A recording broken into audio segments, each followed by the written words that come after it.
am here, the largest Marine Corps Navy team base that we have. It was terrific to come down today, see our sailors. It's really exceptional. America needs to know that these are the folks at the pointy end of the spear. And they're there, they're ready, they're trained. It was a heartwarming day. Glad to be here. Any questions? Mr. Secretary, you're out at the Ford. They've done some successful traps, they've done some successful launches. You'd know in the news some weeks back the president said the Ford is no good, it takes Einstein. Do we now have a new reevaluation of the capabilities of the Ford? The title for the picture yesterday was "No Steam Required." They had a great series of traps, a great series of launches. Everything seems to be going as planned. You think this is the wave of the future? It seems to be working well now.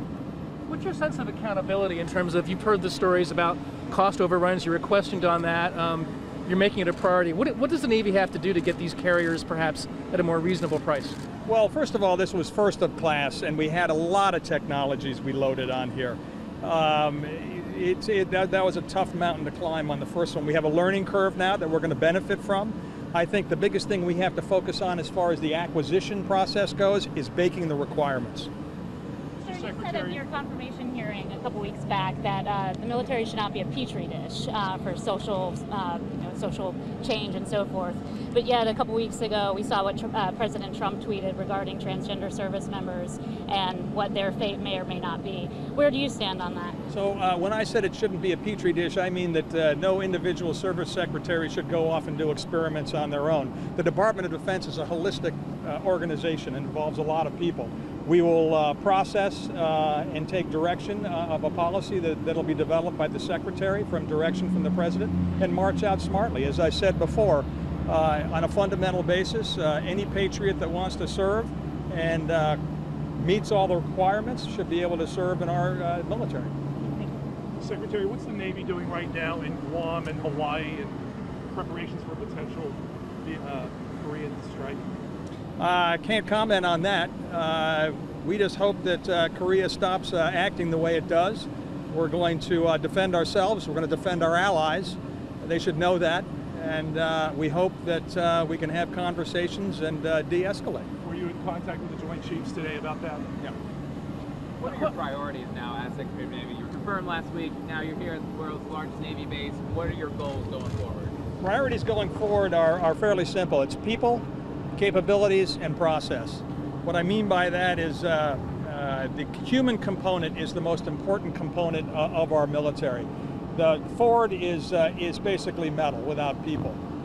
We have to create an environment and sustain an environment to keep the best and the brightest and the hardest charging in our service. That's a big challenge right now, and it's a high priority for me. Capabilities, as you all know, we're resource constrained. That doesn't look like it's lifting anytime soon, so we have to wring out every single possible capability from the assets that we have. We rely on the people to do that. The last is process. As you know, it's a big bureaucratic organization. We're turning around to the organization itself and say, if you're facing an issue and you think you have a solution, let's elevate it, because we're all going to be better if we all work together in that regard. 355 ship Navy, that number's been out there. Are you sold on that as a number, or is that, in your view, is that a flexible target? We need to build ships, be all, end all. 355, I think, is a very good goal for us to focus on. In my confirmation, I think you heard what I said in that 20 years out from now, 10 years out from now, we don't know what the technologies are. In the immediate future, we need more ships, and we're going to build more ships. So we have time for one more question. You're going to look to recommission some older ships and refurbish them as well? Absolutely. Everything's on the table, from refurbishing old ships to looking at internationally designed ships that'll be built here in the United States, to white papers, to the cutter. You like the idea of bringing back frigates? Class frigates? The OPH is a heck of a simple boat that has a beautiful mission. That's a possibility that we should look at taking those out of mothballs. Thank you all very much. Thank you. Appreciate it.